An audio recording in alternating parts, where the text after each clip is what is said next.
Good evening students. आप सभी लोगों का एक बार फिर से श्योर एकेडमी के प्लेटफॉर्म पे बहुत बहुत स्वागत है। और प्रीलिम्स एग्जामिनेशन के बाद अब जो है हम लोगों को टोटली फोकस करना है मेंस पे। और वास्तव में अगर मेंस आपका तैयार है, ऑप्शनल और जीएस दोनों, तो आप 2 महीने या 3 महीने का जो अध्ययन होता है वो प्रीलिम्स के लिए बहुत पर्याप्त होता है।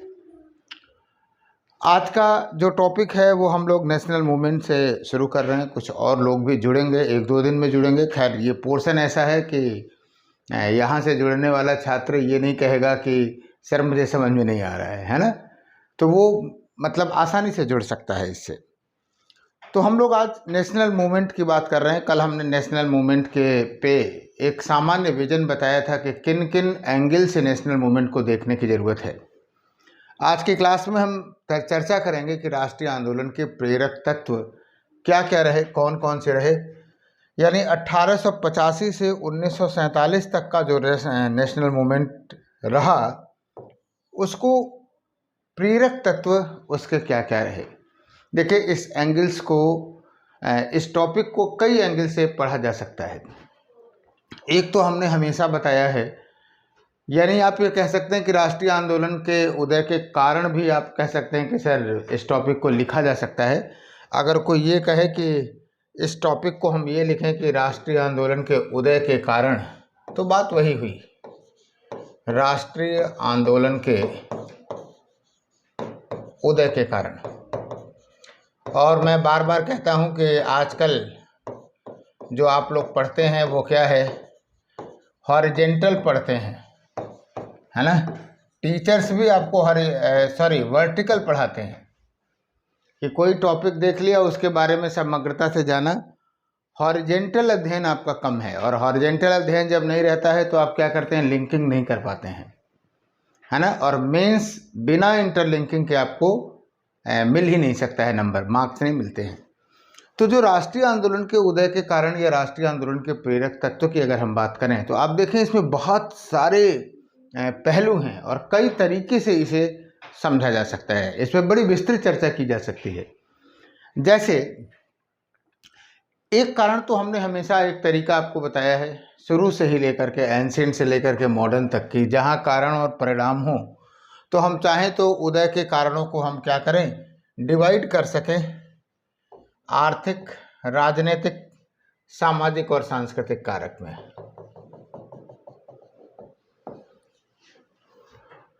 आर्थिक, इकोनॉमिक कारक देखें, राजनीतिक कारक, राजनैतिक, और सामाजिक और सांस्कृतिक, चाहें तो एक में आप लिख सकते हैं सामाजिक और सांस्कृतिक कारक रहे।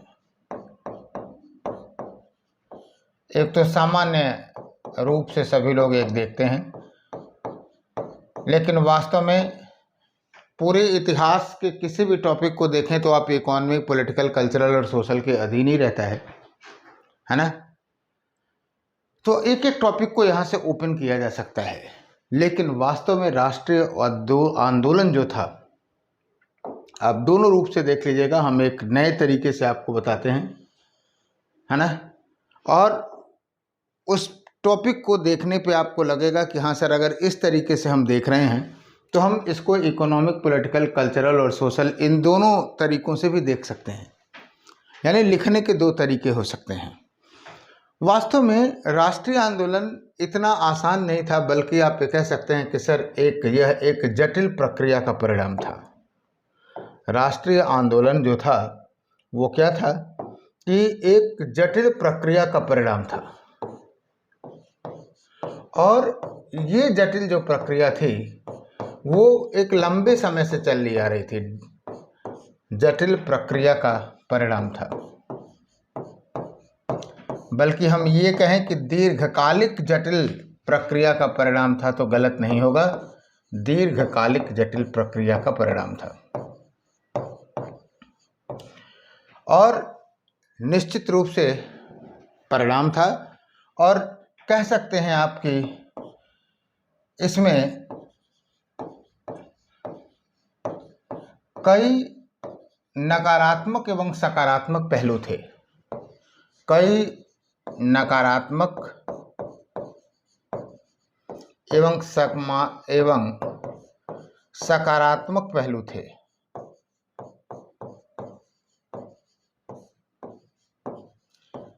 थोड़ा सा आपके दिमाग में इंटरेस्ट पे दिमाग लगा होगा कि हाँ सर ये क्या कहना चाहते हैं। ये तो आसान है, ट्रेडिशनल तरीका है कि इकोनॉमिक, पॉलिटिकल, कल्चरल, सोशल की बात कर लें आप। लेकिन मेरा कहना है कि नेशनल मूवमेंट कोई एक तात्कालिक घटना नहीं थी कि 28 दिसंबर 1885 को कांग्रेस का उदय हुआ और वहीं से नेशनल मूवमेंट की शुरुआत शुरू हो गई। नहीं, नेशनल मूवमेंट एक दीर्घकालिक प्रक्रिया का परिणाम था और जटिल प्रक्रिया का परिणाम था। जिस तरह से उपनिवेशवाद और साम्राज्यवाद का विकास हो रहा था उसकी प्रतिक्रिया थी। कई पॉजिटिव फैक्टर्स थे और कई नेगेटिव फैक्टर्स थे। यानी आप इसे ये भी कह सकते हैं कि जो राष्ट्रीय आंदोलन थे कई सकारात्मक और नकारात्मक प्रक्रियाओं का एक तरह से समेशन था, उन सबकी प्रक्रियाओं का संश्लेषण था। अब आप कहेंगे कि सर नकारात्मक और सकारात्मक को आप किस संदर्भों में देखते हैं, तो आइए हम लोग बात करते हैं कि कौन कौन से नकारात्मक पहलू थे, है ना। और आपको बताऊं कि राष्ट्रीय आंदोलन के उदय में एक महत्वपूर्ण और एक इंटरेस्टिंग विवाद ये भी है, या एक पहलू यह भी है कि क्या यह जो है क्या कहते हैं कि औपनिवेशिक सत्ता की देन था। एक मज़ेदार बात ये भी है कि हम इस प्रश्न पर भी विचार करेंगे कि क्या राष्ट्रीय आंदोलन औपनिवेशिक सत्ता की देन था। क्योंकि ये बात बार बार कही जाती है। साम्राज्यवादी इतिहासकार इस बात का दावा करते हैं कि भारत ने पश्चिमी हथौड़े से ही स्वतंत्रता प्राप्त की, है ना। यानी उस अप्रोच से, ये एक इंटरेस्टिंग प्रश्न होगा, लेकिन जब हम इन सारे पहलुओं को डिस्कस कर देंगे तो लास्ट में डिस्कस करेंगे कि क्या वास्तव में राष्ट्रीय आंदोलन जो था वो औपनिवेशिक सत्ता की देन था। तो आइए हम लोग बात करते हैं। जब हम नकारात्मक पहलुओं की बात करते हैं, नकारात्मक पहलू की बात करें तो हम अगर डिस्कस करें, पहले नकारात्मक एस्पेक्ट की बात करें, यहाँ नकारात्मक पक्ष का मतलब ये है कि ब्रिटिश या औपनिवेशिक सत्ता, ब्रिटिश सत्ता के विरुद्ध, सत्ता के शोषण के विरुद्ध प्रतिक्रिया,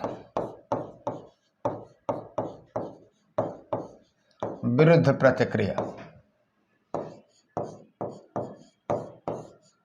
प्रतिक्रिया, है ना। जैसे आपको बताऊं कि नकारात्मक पक्ष पे जैसे पहली ही अगर बात हम करें तो आप ये कह सकते हैं कि सर औपनिवेशिक सत्ता का शोषण, एकदम पॉइंट वाइज हम एक एक चीज़ों को क्लियर करते चल रहे हैं। औपनिवेशिक सत्ता का शोषण, और आपको बताऊं कि आपको कहीं जाने की ज़रूरत नहीं है, बस इसी चीज़ को इलॉबरेट कर लीजिए। औपनिवेशिक सत्ता का शोषण कई स्तर पे ये शोषण था। कुछ को हमने बताया भी है, कुछ यहाँ जान लीजिए। हमने कहा ना कि ये टॉपिक कई टॉपिकों को मिला करके है।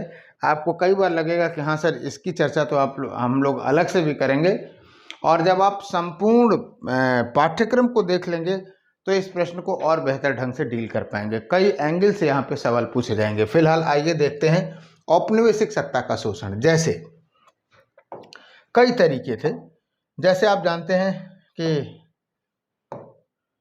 राजस्व नीतियाँ हम लोगों ने चर्चा किया है। जो रेवेन्यू पॉलिसीज थी, अस्थाई बंदोबस्त और महलवाड़ी बंदोबस्त और जमींदारी व्यवस्था जो थी, अस्थाई बंदोबस्त था, है ना। तो आपको बताऊं कि इन राजस्व नीतियां का क्या था कि अधिकतम राजस्व लिया गया। इन तीनों पद्धतियों में क्या हुआ, अधिकतम राजस्व लिया गया। और जब अधिकतम राजस्व लिया गया तो क्या हुए कि कृषकों का शोषण हुआ, कृषकों का शोषण हुआ। याद रखिएगा कि शुरुआती दौर में कृषकों ने आंदोलन नहीं किया, क्यों? क्योंकि वो जो उनका जो शोषण होता था ना, उनको ये लगता था कि चलिए ईश्वरीय देन है और ईश्वर ही क्या करेगा, हमारी समस्याओं का समाधान करेगा। तो वो प्रारंभिक अवस्था में वो कृषक ने आंदोलन में भागीदारी नहीं की। जब आप सामाजिक संरचना पढ़ते हैं तो आप देखेंगे कि शुरुआती दौर में कृषकों की भागीदारी नहीं थी, लेकिन आगे चल करके इसी कृषकों के शोषण से क्या हुआ कि कृषक आंदोलन हुए, और ये कृषक आंदोलन जो थे वो क्या थे, राष्ट्रीय आंदोलन से जुड़ गए, राष्ट्रीय आंदोलन से जुड़ गए। तो पता चला कि किस तरह से शोषण से लोग विरोध किए और आंदोलन से जुड़े और कैसे राष्ट्रीय आंदोलन को प्रेरित किया। आपको बताऊं, राजस्व नीतियां ही नहीं थीं, राजस्व नीतियों के साथ साथ आप ये कह सकते हैं कि सर जो कृषि का वाणिज्यीकरण हुआ, कॉमर्शियलाइजेशन ऑफ एग्रीकल्चर, कृषि का वाणिज्यीकरण हुआ, उसका परिणाम क्या हुआ, उसका फायदा कृषकों का नहीं हुआ, बल्कि क्या हुआ, कृषकों पर नकारात्मक प्रभाव ही पड़ा।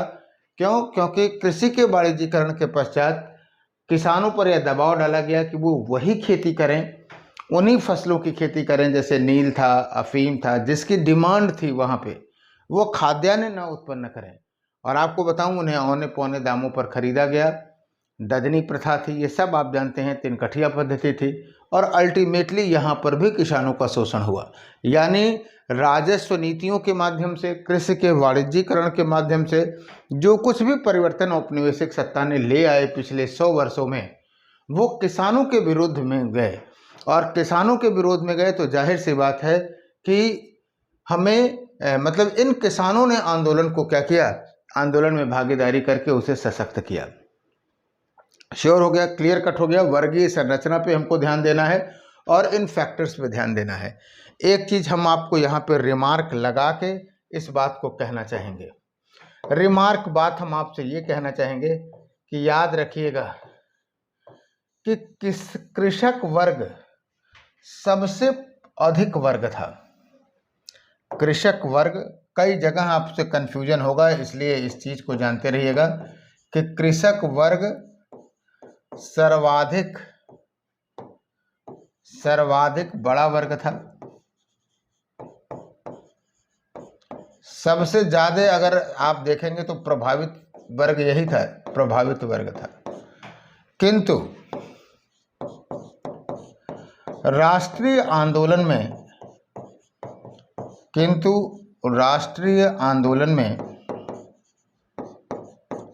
में भागीदारी अपेक्षाकृत बाद में हुई, अपेक्षाकृत बाद में हुई। हम कृषक आंदोलन अलग से चर्चा करेंगे, लेकिन फिलहाल आपको बता दें अपेक्षाकृत बाद में हुई। कारण क्या था? कारण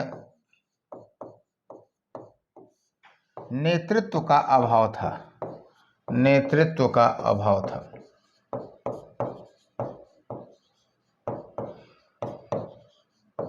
राइट, नेतृत्व ही नहीं था कृषक वर्ग के पास।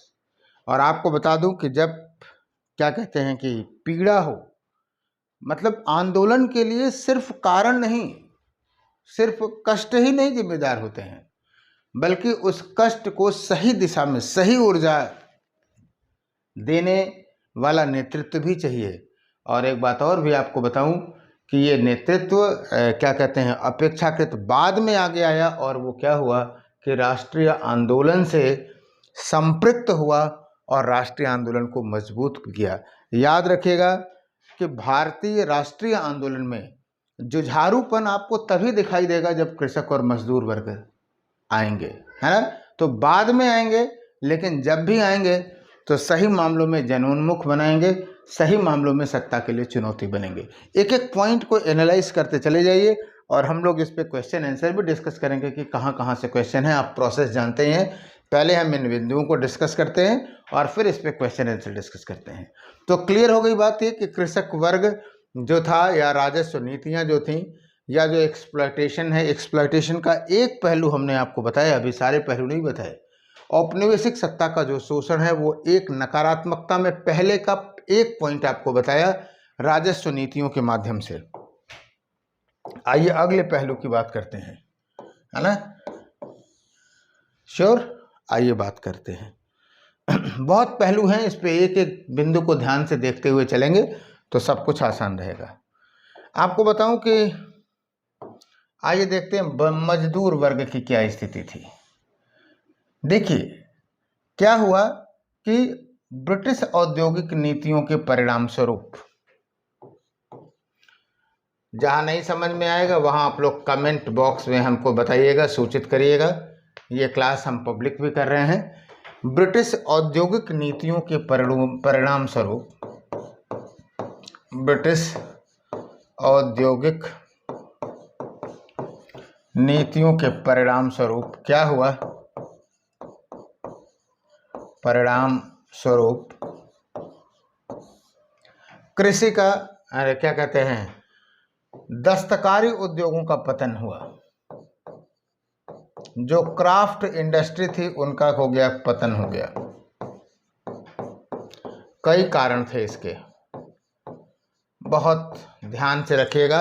उद्योगों का पतन या औपनिवेशिक सत्ता में उद्योगों का विकास कैसे कैसे हुआ, विकास ऑब्लिक विनाश, इसकी एक अलग चर्चा करूंगा। लेकिन राष्ट्रीय आंदोलन के संदर्भ में आप समझिए, दस्तकारी उद्योगों का पतन दो संदर्भों में आप समझ सकते हैं कि सर पहली बात तो क्या हुआ कि जो राजवाड़े थे, राजवाड़ों या जो संरक्षक थे, उनका संरक्षक वर्ग जो था वो क्या हो गया? उनका पतन हो गया। तो जब संरक्षक ही नहीं रहेंगे तो जाहिर सी बात है दस्तकारी उद्योग का पतन होगा। और दूसरी चीज क्या होगा? विभेदकारी कर व्यवस्था, विभेदकारी कर व्यवस्था, डिफरेंशियल टैक्सेशन सिस्टम, कर व्यवस्था। इस बात को जरा समझिए। विभेदकारी कर व्यवस्था का मतलब ये था कि पहले यूरोप में भारतीय वस्तुओं की बहुत मांग थी, खास करके सूती वस्त्र और अन्य चीज़ों की जो क्राफ्ट थे। लेकिन जब ब्रिटेन में औद्योगिकरण हो गया तो ब्रिटिश नीति ऐसी बनने लगी कि जो उत्पादित माल है वो भारत या उपनिवेशों में बेचा जाए, और जो उपनिवेशों से माल आयातित भी हो रहा है वो कच्चा माल हो, ऐसा कुछ सिस्टम किया जाए। तो जिन वस्तुओं का भारत निर्यात करता था उस पर हैवी ड्यूटी लगा दी गई, और औद्योगिक जो वस्तुएं बाहर से आती थीं उस पर कम कर दिया गया। परिणाम स्वरूप क्या हुआ कि दोनों परिस्थितियों में भारतीय दस्तकारी उद्योगों का पतन हुआ। और जब उद्योगों का पतन हुआ तो क्या होगा? मजदूर वर्ग जो होंगे क्या होंगे? मजदूरों पर दबाव बढ़ेगा, क्योंकि अभी उद्योगों का विकास नहीं हो रहा है तो दबाव बढ़ेगा। और ये जब कृषि की तरफ जाएंगे तो जाहिर सी बात है पहले ही कृषि दबाव में है, और अंततः क्या होगा कि यह भी आंदोलन की तरफ बढ़ेंगे, अंततः आंदोलन की तरफ ये आंदोलन से जुड़ेंगे। और आप जानते हैं हमारे यहाँ राष्ट्रीय आंदोलन में एक बड़ा सेक्शन जो वामपंथ का सेक्शन है, वामपंथियों की शक्ति का आधार क्या थे? मजदूर थे, है ना? हालांकि ये रूसी क्रांति से प्रभावित थे, हम लोग चर्चा करेंगे जब वामपंथी आंदोलन की बात करेंगे। लेकिन कृषक के बाद जो मजदूर वर्ग था वह भी एक महत्वपूर्ण पार्ट था। समाज में संख्या की दृष्टि से देखा जाए तो ये जो इनकी जो संख्या थी वो बहुत ज़्यादा थी। इनकी स्थिति जो थी क्या थी? नथिंग टू लूज वाली स्थिति थी कि अब ये खो नहीं सकते थे, संघर्ष करते तो शायद कुछ पा भी जाते। और कृषकों और मजदूरों ने राष्ट्रीय आंदोलन को आक्रामक बनाया। क्यों? क्योंकि ये लोग क्या थे? तनाव बेर नहीं कर सकते थे, और सीधे कई बार आपको हिंसा, जहां पर आंदोलन उग्र होता हुआ दिखेगा तो आपको वहां पे किसान और मजदूर वर्ग दिखाई देंगे। लेकिन एक बार फिर मैं आपसे इस बात को कह रहा हूं कि जब आप इन पर विचार करें तो ये बात जरूर ध्यान में रखें कि कृषकों और मजदूरों वर्ग के पास कष्ट तो बहुत थे, प्रभावित बुरी तरह से थे, लेकिन इनको नेतृत्व प्रदान करने वाला कोई व्यक्ति नहीं था, और इसलिए राष्ट्रीय आंदोलन में अपेक्षाकृत बाद में जुड़े। आइए अगले पहले की बात करते हैं। उम्मीद करते हैं कि आप चीज़ों को जोड़ सकते हैं। और यही जब हम लोग आर्थिक, राजनीतिक, सामाजिक और सांस्कृतिक देखेंगे तो ये सारे हम लोग आर्थिक कारकों में जोड़ लेंगे। अभी हम लोग निगेटिव और पॉजिटिव के हिसाब से देख रहे हैं कि औपनिवेशिक शोषण जो था एक नकारात्मक पक्ष था, और इन नकारात्मक पहलुओं के विरुद्ध कैसे प्रतिक्रिया हुई इसकी बात हम कर रहे हैं। आपको बता दूं कि जो औपनिवेशिक नीतियां थीं, आपको बताऊं औपनिवेशिक नीतियों की जो मैं बता रहा हूं, इसको सकारात्मक भी लिखा जा सकता है। इकोनॉमिक वाले पॉइंट अभी से हमने देख लिया, आइए सेकंड इस पे देखते हैं कि औपनिवेशिक नीतियों में भेदभाव, औपनिवेशिक नीतियों में भेदभाव,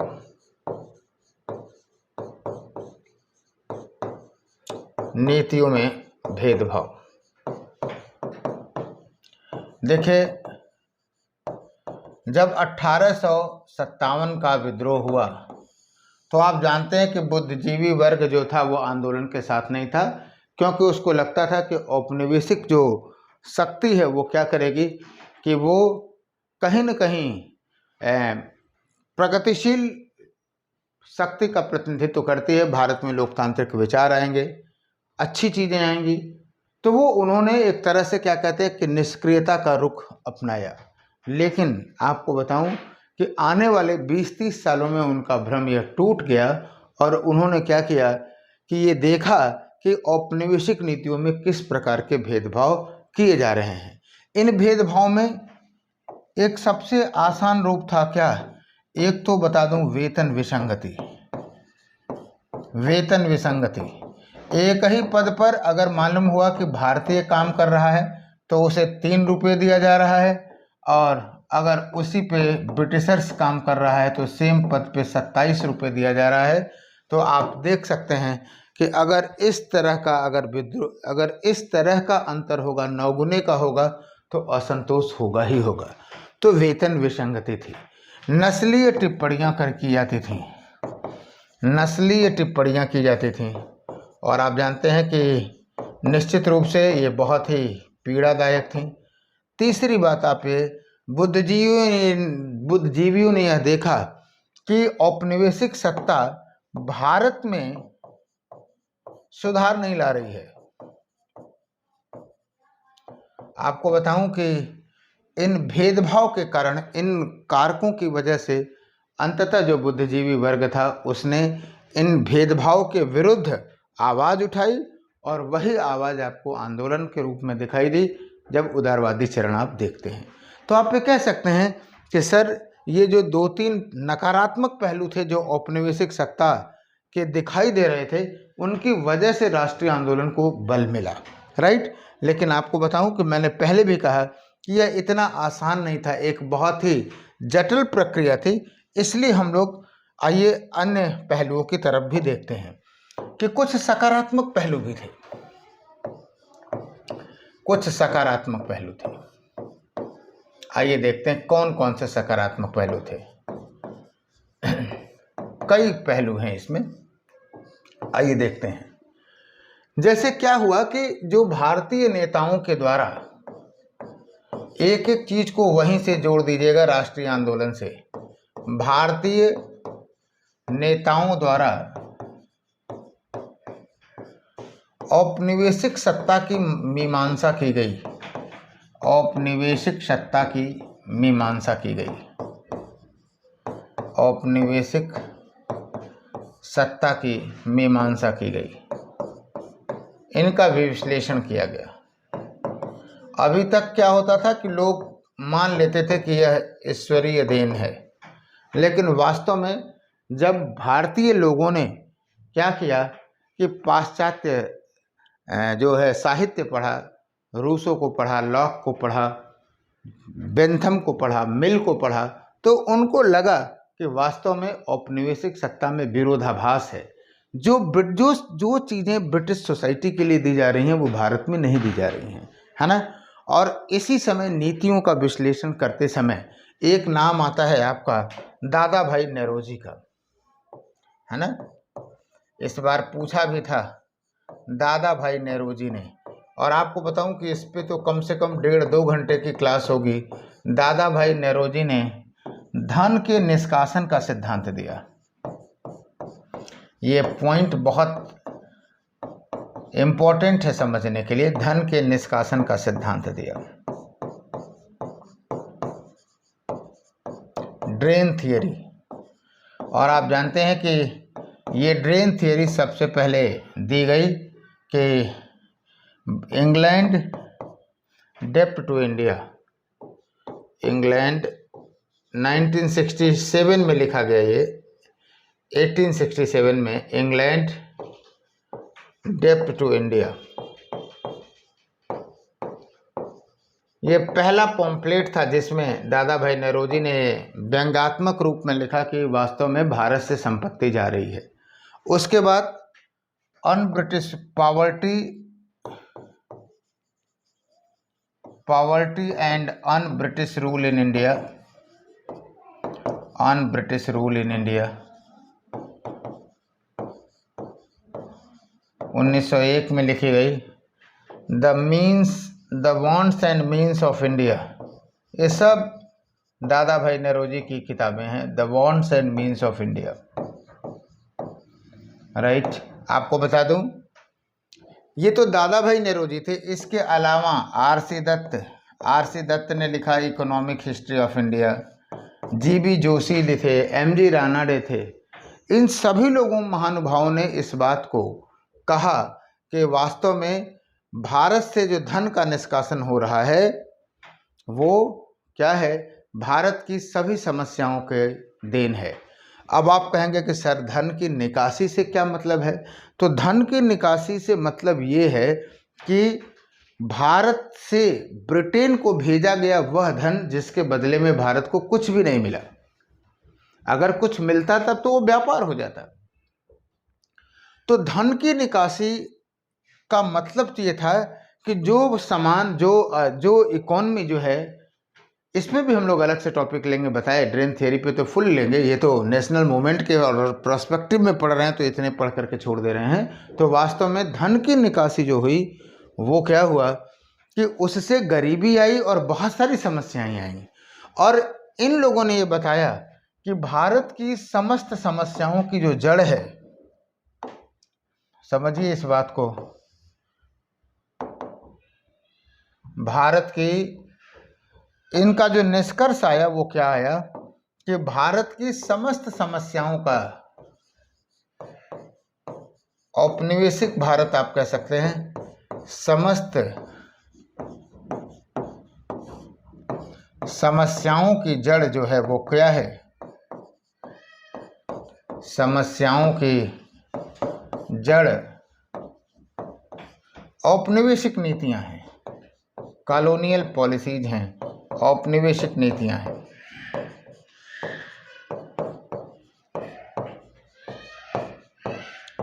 औपनिवेशिक नीतियां यानी ये औपनिवेशिक नीतियों की विसंगति है। और आप जरा सोचिए कि अगर किसी को बता दिया जाए कि आपकी असफलता का मूल कारण ये है या आपकी समस्त समस्याओं के लिए ये जिम्मेदार है, तो क्या आपकी प्रतिक्रिया रहेगी मोस्ट वेलकम? नहीं। निश्चित रूप से क्या हुआ कि इसका परिणाम क्या हुआ? परिणाम हुआ औपनिवेशिक सत्ता के विरुद्ध प्रतिक्रिया, औपनिवेशिक सत्ता के विरुद्ध प्रतिक्रिया। और वह यही तो राष्ट्रीय आंदोलन में अभिव्यक्त हुआ, प्रतिक्रिया, राइट। तो कहने का मतलब था कि ये पॉजिटिव अप्रोच था, शोषण था, उसके विरुद्ध का ये एनालिसिस था। अब आइए आगे और देखते हैं। कुछ ब्रिटिश नीतियां भी थीं। सकारात्मक में दूसरे पहलू की बात करते हैं कि ब्रिटिश प्रशासनिक नीतियां, ब्रिटिश प्रशासनिक नीतियां एक एक चीज को जोड़ने के, एक दूसरे से जोड़ने की जरूरत है, क्योंकि किसी भी सेगमेंट से आपके सवाल पूछे जा सकते हैं। हम लोग चर्चा करेंगे, आपको क्वेश्चन आंसर की जब फ्रेमिंग करेंगे। यहाँ अभी आप टॉपिक का क्या करिए, आप अधिकतम विस्तार करिए, है ना। फिर प्रश्न, हम लोग, प्रश्न क्या होता है, टारगेटेड होता है कि हम उसी पे करते हैं। बहुत सारे लोगों ने, आप लोगों में से ही कुछ लोगों ने कहा कि सर पहले प्रश्न रहते तो बड़ा अच्छा रहता। नहीं, बड़ा खराब रहता है, क्योंकि जब आप प्रश्न के परिप्रेक्ष्य में विश्लेषण करते हैं तो वहीं तक रह जाते हैं, और जब आप समग्रता में देखते हैं तो सारी चीज देखते हैं, और इसी विश्लेषण से ही वो सारे प्रश्न आपके हल हो जाएंगे। इसलिए ध्यान से देखने की जरूरत है। ब्रिटिश प्रशासनिक नीतियां, राष्ट्रीय आंदोलन के मतलब क्या है कि हम समस्याओं के प्रति एक एकीकृत आवाज उठाएं, है ना। तो आपको बताऊं कि एकीकृत प्रशासन था, और जब एकीकृत प्रशासन होगा तो स्वाभाविक रूप से अगर आप तर्क करें, एक जैसी समस्या होगी, एक जैसी समस्याएं होंगी, और जाहिर सी बात है कि इन समस्याओं के विरुद्ध एक जैसी प्रतिक्रिया होगी। एक मराठी भी समझेगा कि हमारी समस्या का कारण ब्रिटिशर्स हैं, यूपी और बिहार का आदमी सोचेगा, तो निश्चित रूप से उसके विरुद्ध प्रतिक्रिया होगी, और राष्ट्रीय आंदोलन अगर प्रतिक्रिया हो रहा है तो मजबूत होगा ही होगा। दूसरी चीज, जैसे आपको बताऊं, रेलवे, डाक विभाग, डाक संचार। अब आप कहेंगे कि सर रेलवे और संचार ने कैसे, क्या कहते हैं कि राष्ट्रीय आंदोलन को मजबूत किया, तो आपको बताता हूं। निश्चित रूप से रेलवे और इससे क्या हुआ कि लोग एक यूनाइटेड हुए, परस्पर जो संपर्क है, परस्पर संपर्क सुदृढ़ हुआ। नहीं,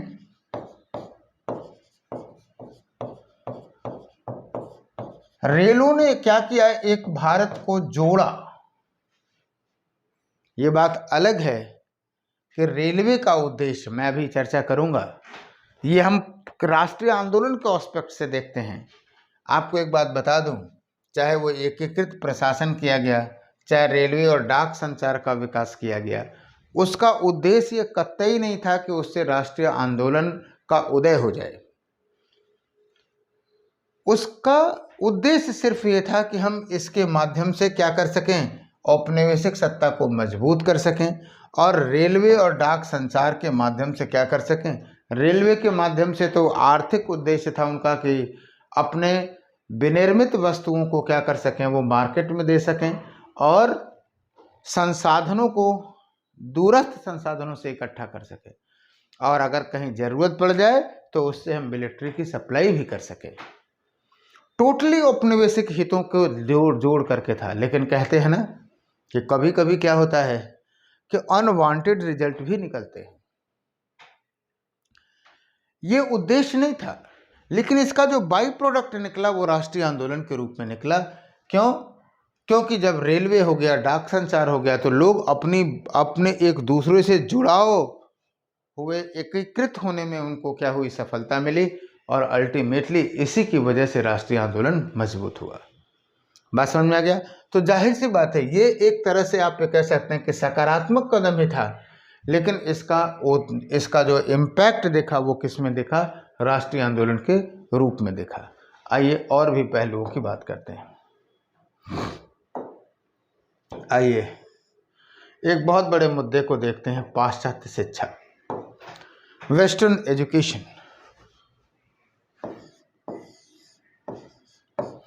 पाश्चात्य शिक्षा,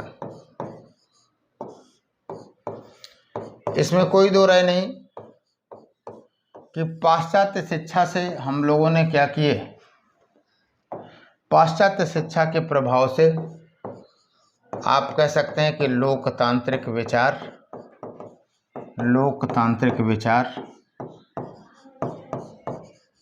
मानव अधिकार, ह्यूमन राइट्स,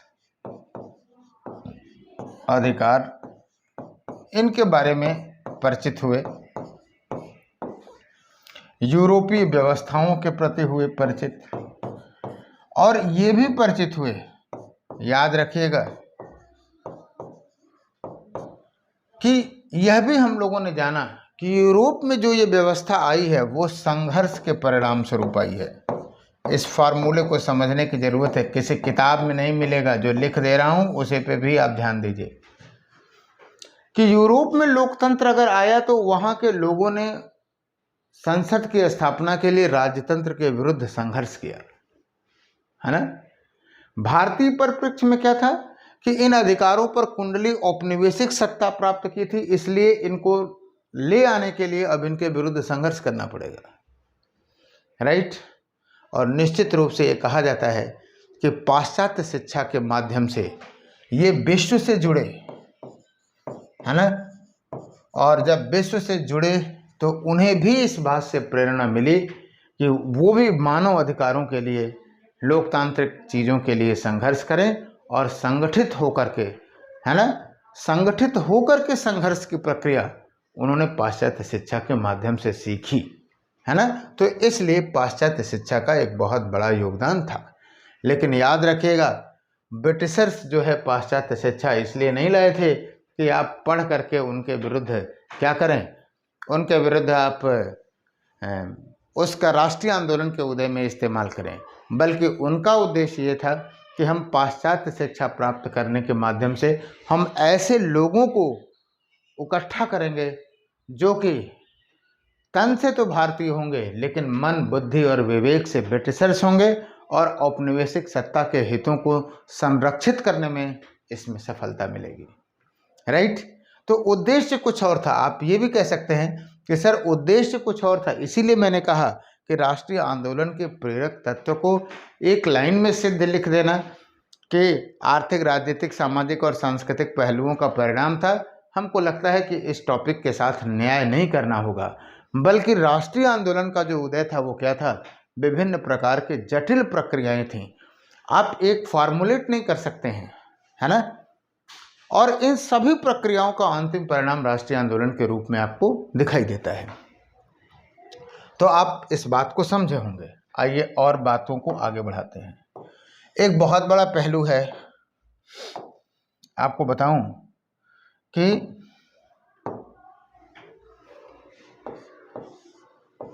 आपको बताता हूं प्रेस की भूमिका। अब ये तथ्य यहाँ मेंस में लिखने की ज़रूरत नहीं है कि पुर्तगीज लाए और ये लाए वो लाए, ये सब लिखने की ज़रूरत आपको नहीं है। प्रेस की भूमिका की बात करते हैं और ये सीधे सवाल पूछा जा सकता है आपको कि राष्ट्रीय आंदोलन के उदय में प्रेस की एक महत्वपूर्ण भूमिका थी, इस पर चर्चा करें, राइट। तो आपको बताऊं, देखिए उस समय 2G, 3G, 4G, 5G नहीं था और जनता को से जुड़ने का एकमात्र माध्यम था प्रेस। जो था वो क्या था, जनता से जुड़ने का माध्यम था। आप कह सकते हैं कि अगर आंदोलन को चलाना था तो प्रेस ही एकमात्र माध्यम था, इसलिए प्रेस की भूमिका को समझने की जरूरत होगी। जब हम प्रेस के टॉपिक को डिस्कस करेंगे तो आपको ये बताएंगे कि वास्तव में प्रेस में भी कई प्रकार की विचारधाराएं थी। एक वो थी जो राष्ट्रीय आंदोलन का समर्थन कर रही थी, तो एक वो भी थी जो इसके विरोधी थी, और कुछ तो सत्ता के समर्थक भी थे, है ना।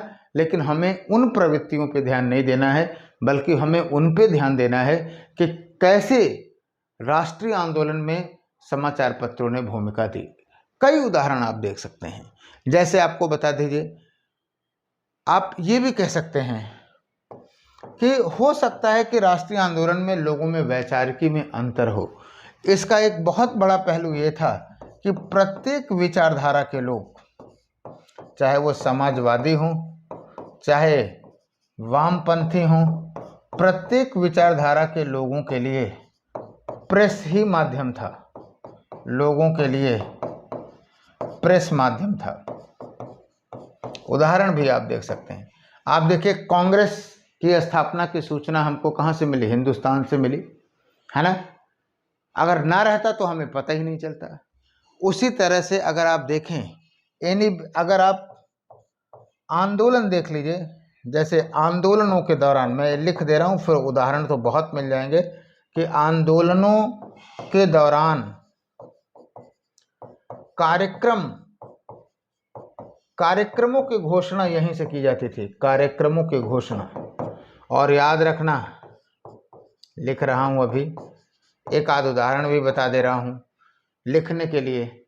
जैसे आप सपोज करिए कि जो होम रूल आंदोलन था, होम रूल आंदोलन में 4 पेपर थे, बहुत ही फेमस थे। एक कॉमन इंडिया, न्यू व्हील, है ना, और इधर केसरी और मराठा। असहयोग आंदोलन के दौरान आपने देखिए यंग इंडिया चला, है ना। और क्या कहते हैं, इसी में अगर विदेशी समाचार पत्र रहते हैं तो आप हमेशा, अभी इस बार भी पूछा था कि सविनय अवज्ञा आंदोलन के दौरान कौन से वो थे, क्या कहते हैं, विदेशी पत्रकार थे जिन्होंने कवरअप किया था। तो कहने का मतलब ये था कि इन समाचार पत्रों के माध्यम से ही राष्ट्रीय आंदोलन को, लोगों को कार्यक्रम के बारे में पता चलता था, पैम्पलेट्स के बारे में पता चलता था।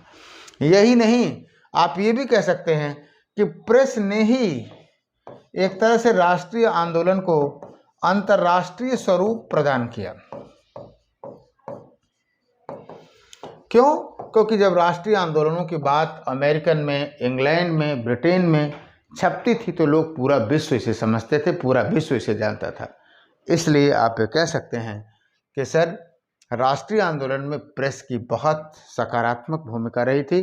हम तो ये कहते हैं कि उस आंदोलन के जो प्रमुख व्यक्तित्व थे, शायद ही ऐसा कोई व्यक्तित्व रहा हो जो इन समाचार पत्रों से ना जुड़ा हो, या तो संपादक के रूप में, या तो लेखक के रूप में, है ना, किसी न किसी रूप में वो पत्र, समाचार पत्र माध्यम से जुड़ा रहा है। और इसीलिए आप कह सकते हैं कि प्रेस की जो भूमिका थी वो क्या थी, राष्ट्रीय आंदोलन को जगाने में बहुत ही महत्वपूर्ण थी। लोकतंत्र का चौथा स्तंभ, 4th पिलर, इसी संदर्भ में भी आप कह सकते हैं कि इसे कहा गया।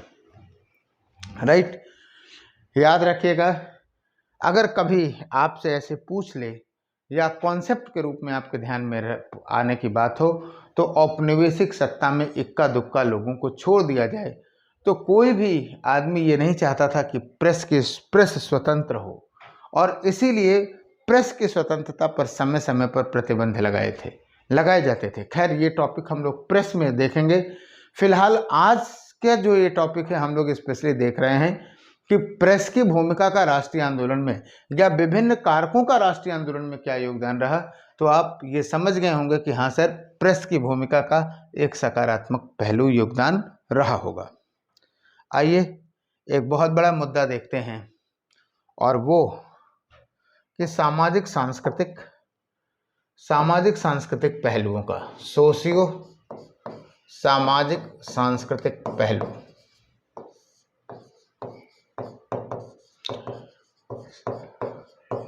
आजकल तो सांस्कृतिक राष्ट्रवाद की बात भी हो रही है, सामाजिक सांस्कृतिक पहलू।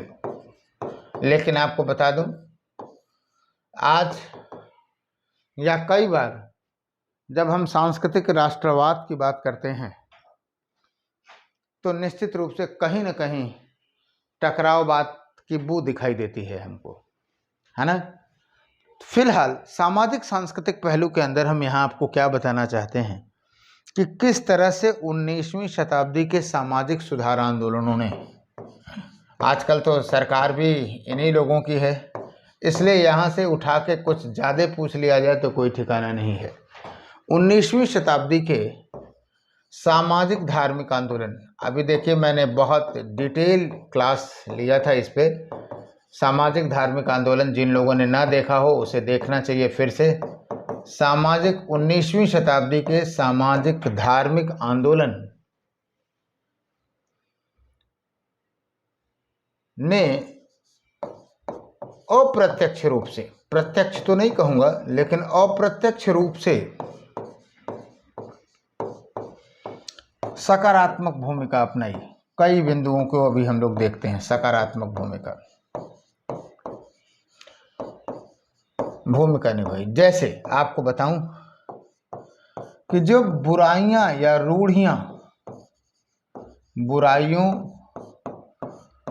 रूढ़ियों पर प्रहार करके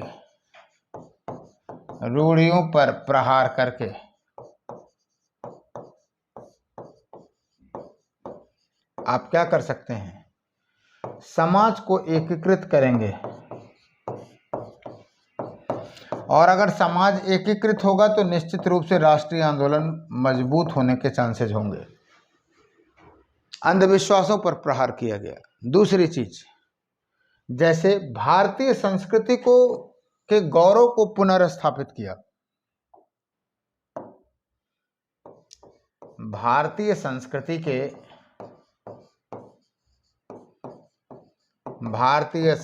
के गौरव को पुनर्स्थापित किया। आप समझ गए होंगे कि मैं किसके कह रहा हूं। ये विश्व धर्म सम्मेलन और स्वामी विवेकानंद की बात कर रहा हूं। जाहिर सी बात है, जब भारतीय संस्कृति की श्रेष्ठता वैश्विक स्तर पर स्थापित हुई तो लोगों में आत्मगौरव की बात आई। लोगों ने ये सोचा कि हम आज जैसे हैं वो वैसे पहले नहीं थे, है ना। तो एक भावना आई और वो भावना अल्टीमेटली डील किया किसको? आंदोलन की तरफ। जैसे आप देखें कि विवेकानंद की मानववाद की स्थापना करना, है ना, या फिर दयानंद सरस्वती की स्वदेशी की बात कहना, स्वदेशी का समर्थन करना, ये सारी बातें ऐसी थीं, है ना। जैसे इकबाल की सतत क्रिया की बात, सर सैयद अहमद खान का मुस्लिमों में सुधार आंदोलन की बात। हालांकि विरोधाभासी कुछ बिंदुओं पे हमको दिखाई देता है, लेकिन आप ये कह सकते हैं कि इन सामाजिक धार्मिक सुधार आंदोलनों ने कहीं न कहीं राष्ट्रीय आंदोलन को क्या किया? प्रेरित किया। लेकिन एक बात जरूर याद रखिएगा कि इन जो भी हमारे 19वीं शताब्दी के सामाजिक धार्मिक सुधार आंदोलन थे, जो सुधारक थे, उन्होंने प्रत्यक्षतः कहीं भी राष्ट्रीय आंदोलन की बात नहीं की, लेकिन उन्होंने वो माहौल बनाया जिसके आधार पे राष्ट्रीय आंदोलन को प्रेरणा मिली। जो महिलाओं से मुक्ति का प्रोग्राम 19वीं शताब्दी में हमको दिखाई देता है, उसी का परिणाम था कि उत्तरार्ध में 20वीं शताब्दी में या 19वीं और 20वीं शताब्दी में हमें राष्ट्रीय आंदोलन में महिलाओं की उपस्थिति दिखाई देती है और वो उपस्थिति उत्तरोत्तर विकसित होती जाती है। अगर सामाजिक धार्मिक आंदोलन न हुए होते तो निश्चित रूप से महिलाओं में जो जागृति आई वो शायद ना हुई होती। तो आप समझ सकते हैं कि कैसे हम राष्ट्रीय आंदोलनों को कर सकते हैं। एक थोड़ा सा इंटरनेशनल परिप्रेक्ष्य है, उसको भी ध्यान देने की जरूरत है। जैसे जब हम लोग फ्रांसीसी क्रांति पढ़ते हैं तो हम लोग फ्रांसीसी क्रांति में दार्शनिकों की भूमिका को बहुत बढ़ा चढ़ा करके कहा जाता है ना। तो आप यहाँ इतना तो आप लिख ही सकते हैं, जब तक आप फ्रांसीसी क्रांति को नहीं समझेंगे पूरी तरह से तब तक तो आप नहीं कह सकते, लेकिन फिलहाल हम लिख दे रहे हैं, उसे आप पॉइंट आउट कर लीजिए, जान लीजिए कि जिस प्रकार से थोड़ा सा परिप्रेक्ष्य अच्छा हो जाएगा, जिस प्रकार से फ्रांसीसी क्रांति में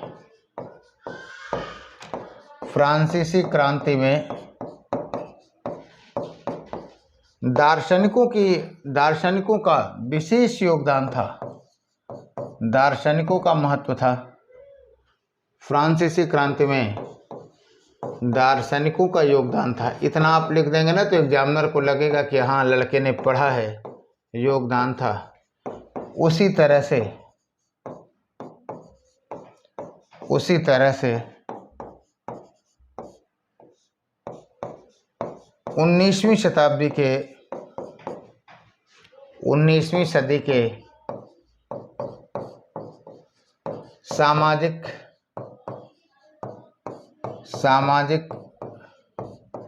धार्मिक आंदोलनों ने भी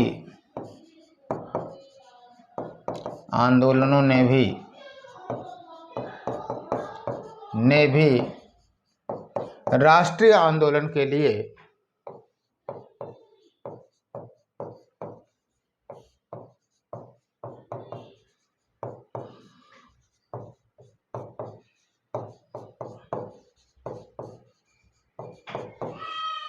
मनोदशा तैयार की, फ्रेम ऑफ माइंड तैयार किया। तो प्रत्यक्ष रूप से ये राष्ट्रीय आंदोलन के ध्वजवाहक नहीं थे, लेकिन जो उन्होंने फ्रेम ऑफ माइंड बनाया, जो उन्होंने बात कही वो निश्चित रूप से राष्ट्रीय आंदोलन को प्रेरक करने वाली थी। पर्याप्त है, इन बातों को लिख सकते हैं। Right, sure. अब आइए हम लोग बात करते हैं आगे कि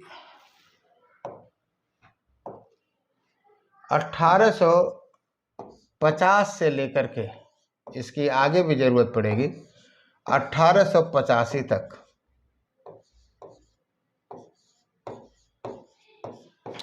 राजनीतिक संस्थाओं का विकास, राजनीतिक संस्थाओं का विकास,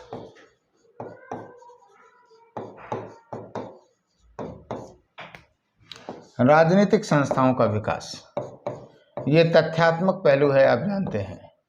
वास्तव में पाश्चात्य शिक्षा के परिणाम स्वरूप भारतीयों ने ये समझा कि अगर संघर्ष करना है तो व्यक्तिगत विद्रोह नहीं बल्कि संगठित रूप से करना है, और इसके लिए संगठन बनाए गए। बहुत सारे संगठन थे, मद्रास महाजन सभा, लैंड होल्डर सोसाइटी तो खैर जमींदारों के लिए था, है ना, पूना सार्वजनिक सभा, क्या कहते हैं कि कलकत्ता स्टूडेंट्स एसोसिएशन, बहुत सारे थे, इंडियन लीग थी, London Indian society, Calcutta student association, Indian association, Madras Mahajan Sabha, कई जो ऐसी सभाएं थीं जो कि 1850 से लेकर के 85 तक बनी। और ये क्या थे? ये क्षेत्रीय संगठन थे, और क्षेत्रीय संगठन थे और सब अपनी अपनी तरफ से प्रयास कर रहे थे। और इसी समय लास्ट में, इसके पहले तो सुरेंद्र नाथ बनर्जी की जो सभा थी है ना, उसने प्रयास किया कि जो है अखिल भारतीय स्तर पर किया जाए, और फिर बाद में एओ ह्यूम ने प्रेरणा दी कि हमें एक अखिल भारतीय संगठन बना देना चाहिए, और फिर 28 दिसंबर 1885 को एक अखिल भारतीय संगठन बना, अखिल भारतीय राष्ट्रीय कांग्रेस बनी, और उसने राष्ट्रीय आंदोलन का नेतृत्व किया। इसलिए हम इस बात को कह सकते हैं कि 1850 से लेकर के 85 तक का जो राजनीतिक डेवलपमेंट था वो भी एक तरह से क्या था, जिम्मेदार था राष्ट्रीय आंदोलन के लिए। तात्कालिक रूप से यह भी कहा जाता है, एक और इल्बर्ट बिल विवाद, इल्बर्ट बिल विवाद भी एक बहुत बड़ा कारण माना जाता है राष्ट्रीय आंदोलन को प्रेरित करने वाला। 1883 का ये मामला है। वास्तव में हुआ क्या था, इसमें जूरी सिस्टम लागू किया गया था, और जूरी सिस्टम का प्रावधान ये था कि जो भी न्यायाधीश रहेंगे उनके पास मुकदमे सर्कुलेट होते रहेंगे, और जूरी व्यवस्था के परिणाम स्वरूप ऐसी स्थिति आ सकती थी कि एक भारतीय जज यूरोपीय मामले को क्या करे, सुन सके। और इसी मुद्दे पर यूरोपीय जो अधिकारी थे वो क्या किए, विरोध करने लगे कि ऐसा नहीं होना चाहिए कि भारतीय मामले को क्या करे, कि जो है भारतीय मामले, यूरोपीय मामलों को भारतीय न्यायाधीश देखें। और यह विरोध इतना ज़्यादा हुआ कि अंततः इल्बर्ट बिल को वापस लेना पड़ा, और भारतीयों को लगा कि वास्तव में अगर हम संगठित नहीं रहेंगे, या अगर हम संगठित रह करके लोग सही चीज़ को वापस कर ले रहे हैं।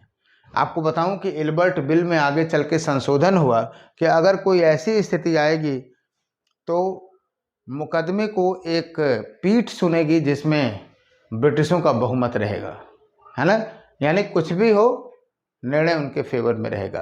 तो माना जाता है कि इल्बर्ट बिल जो विवाद था वो राष्ट्रीय आंदोलन के लिए तात्कालिक कारण था, और भारतीयों को लगा कि वास्तव में अगर आप संगठित नहीं होंगे तो आप अपनी बातों को मनवा नहीं पाएंगे, है ना।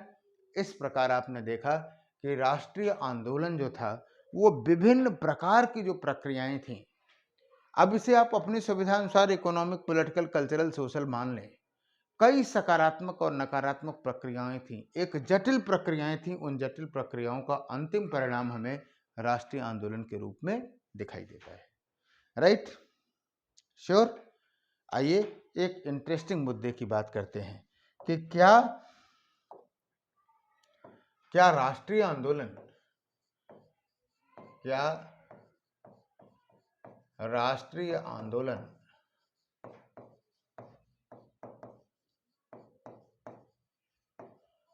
औपनिवेशिक सत्ता की देन था? कभी भी ये पूछा जा सकता है। औपनिवेशिक सत्ता की देन था। और माय डियर स्टूडेंट्स, बार बार इस बात को कहते हैं कि जो मैंने आपको यहाँ लिख दिया बोर्ड पे वही अल्टीमेट है, उसको ही ध्यान दें, उसी को बढ़ाएं और उसके बाद बार बार क्वेश्चन आंसर राइटिंग्स करें। सक्सेस आपके हाथ में रहेगा। सिविल सर्विसेज की सक्सेस का ये शॉर्टकट नहीं है। अगर कोई शॉर्टकट कहता है तो आप मान लीजिए कि आपकी भावनाओं के साथ खिलवाड़ कर रहा है। वो हार्ड वर्किंग है और वो भी प्रॉपर डायरेक्शन में है। तो मेंस निकालने का ये तरीका है। फिलहाल आइए हम लोग मोटिवेशन पे नहीं, सीधे बिंदु पर देखते हैं कि औपनिवेशिक सत्ता की देन था। ये बात उठी कैसे? वास्तव में आपको बताऊं कि जो ब्रिटिश साम्राज्यवादी इतिहासकार थे, उनका ये दावा था कि वास्तव में भारत ने पश्चिमी हथौड़े से ही स्वतंत्रता प्राप्त की। यानी भारतीय राष्ट्रीय आंदोलन को, भारतीयों को औपनिवेशिक सत्ता यानी ब्रिटिशों का क्या होना चाहिए, एक तरह से कर्जदार होना चाहिए कि उन्होंने राष्ट्रीय आंदोलन करना सिखाया। और अपने समर्थन में उन्होंने कहा कि देखो, पाश्चात्य शिक्षा थी, पाश्चात्य शिक्षा से अभी आपने देखा एकीकृत होना सीखे, है ना। और पाश्चात्य शिक्षा था, प्रेस का विकास हुआ, रेलवे का विकास हुआ। रेलवे, पाश्चात्य शिक्षा का, रेलवे का और प्रशासकीय एकीकरण का, एडमिनिस्ट्रेटिव यूनिफिकेशन, प्रशासकीय एकीकरण कहा, ये तो हमने दिया। और कहा कि इसी के बल पे राष्ट्रीय आंदोलन हुआ, अदरवाइज राष्ट्रीय आंदोलन तो होता भी नहीं, है ना। मैं बस इतना ही कहना चाहूँगा साम्राज्यवादी इतिहासकार के संदर्भ में। सबसे पहली बात कि देखिए, जब हम परिणाम का आकलन करते हैं तो हमें उनके उद्देश्य का भी आकलन कर लेना चाहिए। वास्तव में रेलवे, पाश्चात्य शिक्षा, प्रशासकीय एकीकरण, कोई भी प्रयास इसलिए लिए नहीं हुआ कि राष्ट्रीय क्या हो जाए, कि राष्ट्रीय आंदोलन हो, बल्कि इसलिए हुआ कि वो औपनिवेशिक हितों को सुरक्षित रख सके। तो जब उनका यह उद्देश्य ही नहीं था तो निश्चित रूप से राष्ट्रीय, ये कहना कि औपनिवेशिक सत्ता जो है उनकी देन था, ये तार्किक नहीं है। अब आइए कुछ और पहलुओं की बात करें। आपको बताऊं कि साम्राज्यवादी इतिहासकार तो ये भी नहीं कहते हैं कि हमने उपनिवेश आपका शोषण किया, क्योंकि आपने देखा कि राष्ट्रीय आंदोलन के उदय में हमने औपनिवेशिक सत्ता के शोषण पे काफी बल दिया है, अगर इस लेक्चर को देखेंगे। लेकिन साम्राज्यवादी इतिहासकार कहते हैं कि यह एक पक्षीय बात है, ऐसा नहीं है। ऐसा नहीं है कि हमने आर्थिक शोषण किया। वास्तव में हमने आर्थिक शोषण नहीं किया। भारत जो था वो एक पिछड़ा हुआ था, और अगर हमने यहाँ से वेतन लिया, अगर हमने यहाँ से क्या किया कि कुछ धन लिया, तो उसके बदले में हमने उन्हें विश्व का टॉप क्लास का एडमिनिस्ट्रेशन दिया, सबसे अच्छा प्रशासन दिया। ये तर्क दिया गया किसके द्वारा? साम्राज्यवादी इतिहासकारों के द्वारा, राइट। लेकिन जब आप निष्पक्ष मूल्यांकन करते हैं तो निश्चित रूप से आप कहते हैं कि जो साम्राज्यवादी इतिहासकारों का दावा है वो सही नहीं है। क्यों नहीं सही है? क्योंकि जो क्या कहते हैं कि साम्राज्यवादी इतिहासकार कहते हैं कि हमने बेस्ट प्रशासन दिया। आपको बताऊं कि उनके बेस्ट प्रशासन का परिणाम क्या था? गरीबी था, भूखमरी था, लगातार अकाल था। याद रखिएगा, मुगल काल में भी अकाल पड़ते थे, मुगल काल में भी समस्याएं आती थीं।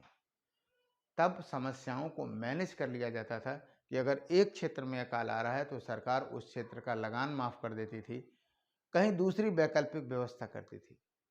उसमें किसी प्रशासकीय नीति नहीं बल्कि प्राकृतिक आपदा का परिणाम था। लेकिन ब्रिटिश औपनिवेशिक नीति में अकालों की जो श्रृंखला थी, उसका कारण ये था कि पॉलिसी गलत बनाई गई। एक और इंटरेस्टिंग आंकड़ा बताऊं, जो जनसंख्या का विकास दर था उससे अधिक एग्रीकल्चरल डेवलपमेंट रेट था, फिर भी भूखमरी थी। इसका मतलब है कि जो अनाज उपजाया गया वो विदेश जबरदस्ती निर्यात किया गया और भारत में समस्याएं आई। तो कुल मिलाकर के साम्राज्यवादी इतिहासकारों का ये कहना कि उन्होंने राष्ट्रीय आंदोलन सिखाया, ये बात तार्किक नहीं है। अब एक और मुद्दे को हम लोग इसमें अटैच कर लेते हैं कि क्या औपनिवेशिक सत्ता रहेगी तभी राष्ट्रीय चेतना का विकास होगा? ऐसा नहीं है। ऐसा भी नहीं है कि औपनिवेशिक सत्ता अगर ब्रिटिशर्स न रहते तो लोकतांत्रिक विचार ना आते। भैया, इंग्लैंड की क्रांति से पहले, है ना, इंग्लैंड में पूर्णतया लोकतंत्र स्थापित होने से पहले अमेरिका में लोकतंत्र था। क्या अमेरिका से विचार नहीं आते? निश्चित रूप से आते। क्या उन देशों में राष्ट्रीय चेतना का विकास नहीं हुआ जहां पे औपनिवेशिक सत्ता नहीं थी? जरूर थी। तो कहने का मतलब ये है कि यह भी दावा तार्किक नहीं है कि ब्रिटिशर से ना आते तो लोकतांत्रिक विचार नहीं आते, है ना। बल्कि आप ये कह सकते हैं कि औपनिवेशिक सत्ता की मौजूदगी की वजह से जो समाज में स्वाभाविक परिवर्तन हो सकते थे वो नहीं हुए। क्यों? क्योंकि उस पर तो कुंडली औपनिवेशिक सत्ता मार के बैठी हुई थी। राइट। यानी कुल मिला के हम ये कह सकते हैं कि सर किसी भी परिस्थिति में हम औपनिवेशिक सत्ता को इसके लिए जिम्मेदार नहीं मान सकते। श्योर? राइट। तो हम उम्मीद करते हैं कि राष्ट्रीय आंदोलन के विविध पक्षों पे आप लोगों ने विस्तार से चर्चा को एंजॉय किया होगा। हम लोग राष्ट्रीय आंदोलन से एक तरह से बैच को एक बार फिर से ओपन कर रहे हैं। जो लोग आना चाहें, चाहे वो बीपीएससी हो, चाहे यूपीएससी हो, चाहे यूपीपीएससी हो, वो आ सकते हैं। और सर्कुलेशन के माध्यम से क्या होगा कि वो चीज़ें जो हैं वो क्या रहेंगी, चलती रहेंगी। राइट। ओके। और बाकी अगर कोई भी क्वेरीज है तो आप कमेंट बॉक्स में चीज़ों को बता सकते हैं। 9058805376 ये मेरा व्यक्तिगत नंबर है। आप इस पे चाहें तो व्हाट्सअप कर सकते हैं। एकेडमी का भी नंबर 8081444560, कहीं भी व्हाट्सअप कर देंगे, अल्टीमेटली हमको सूचना मिल जाएगी। राइट। और फिर समय मिलते ही हम आपको रिस्पॉन्स करेंगे। राइट। ओके। तो फिर हम लोग कल मिलते हैं। Thank you.